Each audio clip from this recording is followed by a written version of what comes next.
मुंबई, कोकण, विदर्भात येत्या 24 तासात मुसळधार पावसाचा अंदाज वर्तवण्यात आलाय।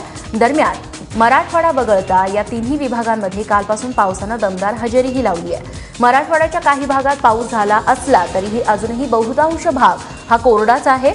नाशिक आणि कोल्हापुरात देखील पावसाचा जोर कायम आहे।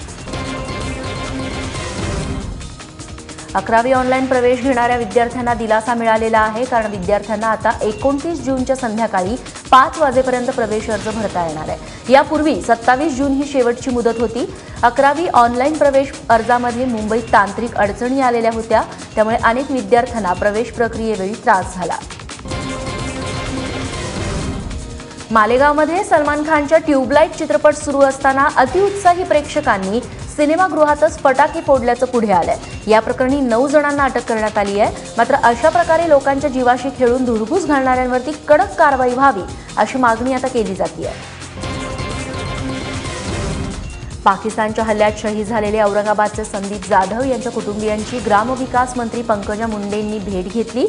जम्मू काश्मीरच्या पूंछ सेक्टरमध्ये पाकिस्तानच्या बॅटने केलेल्या गोळीबारात संदीप जाधव शहीद झाले होते। संदीप धारातीर्थी पडल्याची बातमी समजता जाधव कुटुंबियांवरती दुःखाचा डोंगर कोसळला। विठ्ठलाचा जयघोष करत ज्ञानोबा माऊली आणि तुकाराम महाराजांची पालखी पंढरीच्या दिशेने निघाली आहे। माऊलींची पालखी आज बरडहून नातेपुत्या, तर तुकोबांची पालखी आज इंदापूरहून सराटी मुक्कामी असणार आहे। तुकाराम महाराजांच्या पालखीचं इंदापुरात काल दुसरं गोल रिंगण पार पडलं।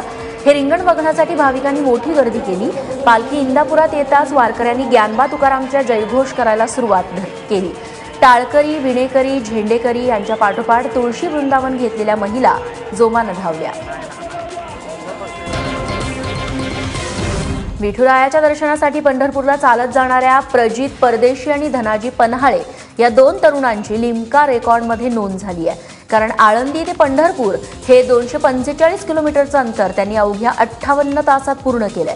यापूर्वी पुणे ते पंढरपूर हे 210 किलोमीटरचं अंतर त्यांनी 71 तासात पूर्ण केलं होतं। त्यामुळे या 2 तरुणांनी केलेला हा विक्रम लिम्का बुकात नोंदवला गेला।